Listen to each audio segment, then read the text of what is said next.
Today, crypto, feet of clay.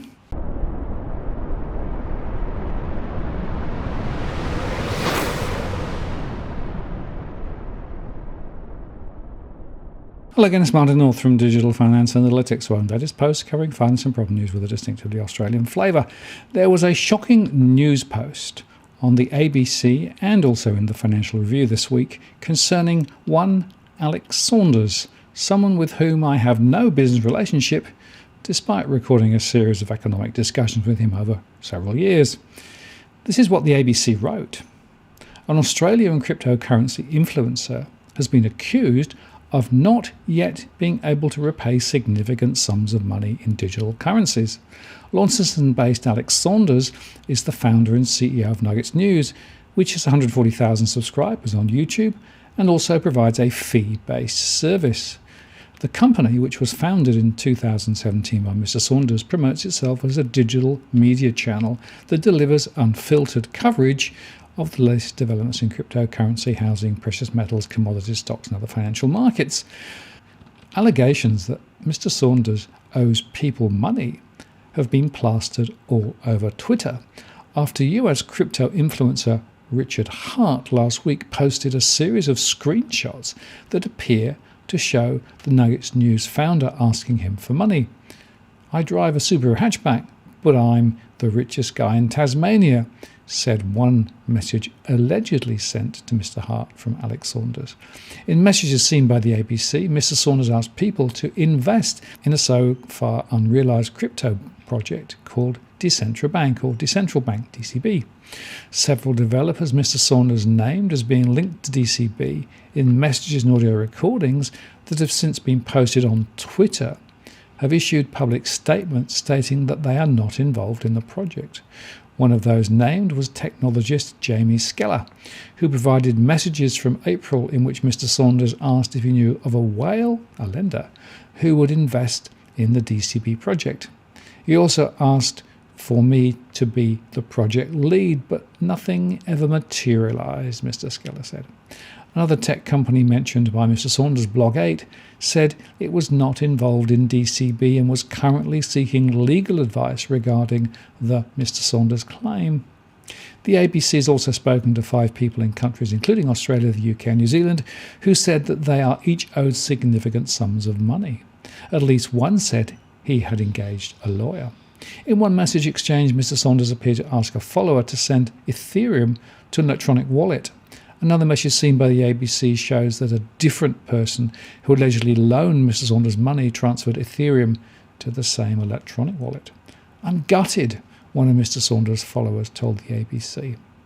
An overseas hedge fund manager the ABC spoke to said he sent Mr Saunders Bitcoin in January, which had not yet been paid back. And screenshots show what appeared to be Mr Saunders asking the hedge fund manager for Bitcoin on 2 separate occasions. "Sorry to put this on you, mate, but I felt like I could trust you. I'd 10x'd my FTX account, then got greedy," said the message allegedly sent from Mr Saunders. In response to the claims on Twitter, cryptocurrency exchange FTX said it had escalated the matter internally. Twitter user BitBoy Crypto, who also uses the name Ben Armstrong, said he loaned Mr Saunders 5 Bitcoin. Mr Saunders said in a message shared that he intends to pay everyone back. And he also indicated that he has entered into repayment plans with those he owes money to. A message exchange from April this year appeared to show Mr Saunders explaining that he'd been ripped 20 Bitcoin lending to a friend of a friend. "The worst thing is that my big out to fix this all up is this project I've been working on, which is an absolute belter," he told another follower in a recorded audio message posted online. "Let's say we're to do a coin launch tomorrow. I could be sitting on millions of dollars, tens of millions. If you can sort of get this out, I can pay everyone off overnight." The allegations have prompted those once associated with Mr Saunders to make public statements. Collective Shift Managing Director Ben Simpson, who previously worked with Mr Saunders, said the company has had nothing to do with Alex Saunders' personal projects. And in the video, Mr Sampson said he's confronted Mr Saunders about the public allegations against him. He looked at me straight in the eye and said, "Don't worry about it. Like, you know, there is a couple of people I owe money. I'm on repayment plans. Don't worry about it," Mr Simpson said in the video. In a separate statement to the ABC, Mr Simpson said Mr Saunders was not a shareholder in Collective Shift and was no longer a content contributor. Collective Shift is an independent entity and has no involvement with any projects undertaken by Alex Saunders. Mr Saunders has not yet responded to the ABC's questions about the allegations. And the peak blockchain industry body, Blockchain Australia, confirmed it was aware of the claims and had been in contact with Mr Saunders. "We've contacted Mr Saunders and have been advised that claims are being handled by his legal representative," the statement said. "We have formally requested Mr Saunders respond to the allegations." Mr Saunders was a board member of Blockchain Australia in 2019. Now, I have no inside knowledge about the situation, and I'm certainly not involved in any of Alex Saunders' projects.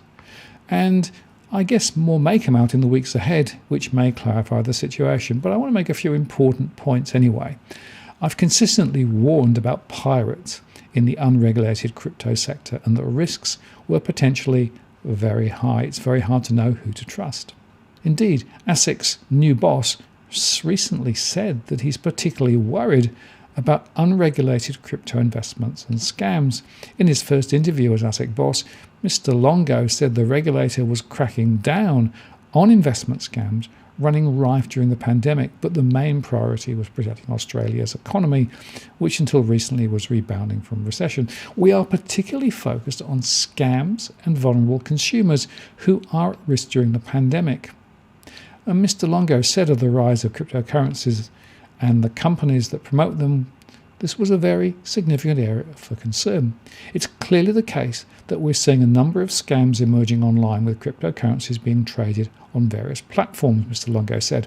"That trading isn't regulated and it's not covered by the Corporations Act.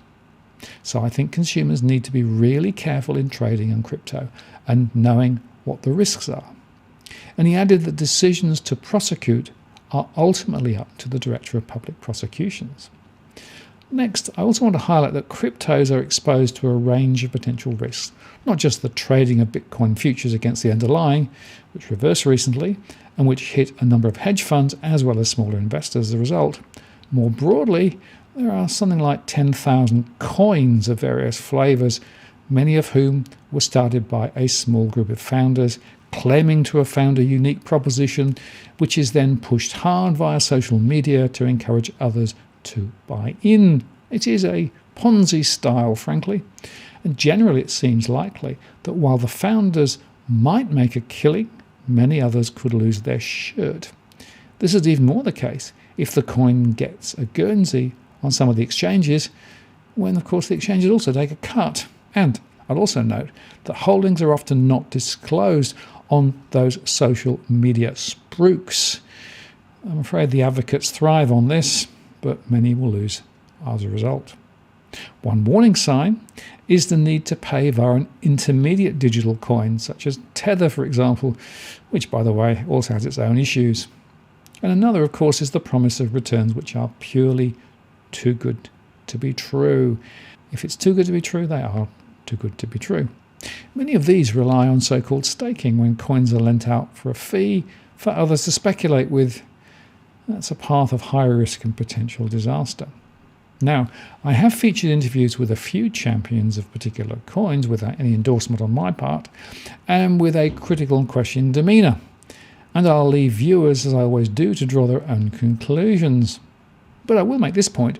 The underlying blockchain technologies are potentially very powerful, so we do need to separate the quick buck speculation from the undoubted digital revolution which is underway, though it could well be manifest by the central bank digital currency with government control wired in, such as already happening in China, the Fed via Fedcoin, and the Bank of England's Britcoins. Indeed, as CityAM noted recently, in the UK another revolution is imminent, the digital pound. As the oldest currency still in continuous use, it is an important moment for pound sterling, they said. It's also a unique opportunity to carve out a model for future digital government services to follow, one built of equal part innovation, integrity and inclusion. It combines the benefits of cryptocurrency and privately issued stablecoins with the institutional legitimacy required for broad uptake and price stability. The design process has reflected 5 years of research from the central bank, a task force between the bank and the Treasury, and a broad consultation process. The foundations to bring a digital pound in are therefore well in place. The simplicity of the term digital pound conceals a broad range of different forms it could take, from back-end changes in electronic payment systems, largely invisible to the public, to a suite of user-facing technologies that revolutionise how people spend their own money. The proposal envisages what is known as a platform model, which would see the bank build a foundational technology with, at a very minimum, the ability to record account balances and transactions. On top of this, private providers would be responsible for building the tech to connect everyday transactions back to the central bank. A platform model could be a powerful approach to public sector innovation. Well designed, the Bitcoin could stimulate private services to innovate while limiting the opportunity for providers to extract rents. This would require a Bank of England interface that offers the users the option to access the currency directly or with a private service depending on their preference. Just as with cash, individuals should have the option to directly hold and transact legal tender without the need for a private intermediary. It is the digital equivalent of having the choice to carry some cash on your wallet if you want to. Bitcoin will require a balancing act between policy priorities such as access to government services, financial inclusion, user-centric design, privacy and indeed private market creation. These are inherently political trade-offs that go beyond purely economic and technical criteria. The delicate process of stimulating private innovation while providing ambitious, inclusive public services is a fascinating exercise in weighing wide-reaching policy priorities. Given the impact of a digital pound, these decisions should be taken in broad engagement with relevant ministers and made explicit and understandable to the layman, the voter. The digital pound is the next and necessary illusion in central banking. It is a unique opportunity for the UK to shape how individuals and businesses experience their money and public services, and to set a precedent for the rest of the world. Such a change is governed as much by behaviours as by economics. The perennial challenge of implementing a dollar coin in the US is just one small example. Now, given the deliberation to date, the foundations are set for the Bank of England to create an ambitious public digital service. The expertise necessary to establish an innovative, inclusive digital pound exists across the UK government. The Bank of England should capitalise on this capability to create a true public-private service that mobilises the best aspects of both sectors. Stability, trust and inclusion must be integral to Bitcoin to establish a new standard for digital currencies around the world. Now, here in Australia, the RBA is experimenting more with a commercial central bank digital currency so far. So now back to Alex Saunders. Frankly, I had not detected anything which concerned me when we discussed the broader economic landscape. He actually came across to me as more cautious than many in the crypto space. I never asked about his business, and we never discussed his plans, and I absolutely have no commercial relationship. Several people have asked whether I had considered removing the shows that I'd recorded with him. Well, the short answer is I did have a quick look, but frankly the content still stands on its own basis, and it's certainly not an endorsement of him or his business models. But standing back, this is again an object lesson in caution required with anything to do with cryptos. Remember, it's unregulated. Remember that there are people out there trying to con you, and the Ponzi scheme, frankly, is alive and well. Now, there may well be some which are absolutely legitimate and mainstream down the track, but it's hard to tell the difference. So I continue to recommend absolute caution with regard to cryptocurrencies. I'm Martin North from Digital Finance Analytics. Many thanks for watching, and I'll see you again next time.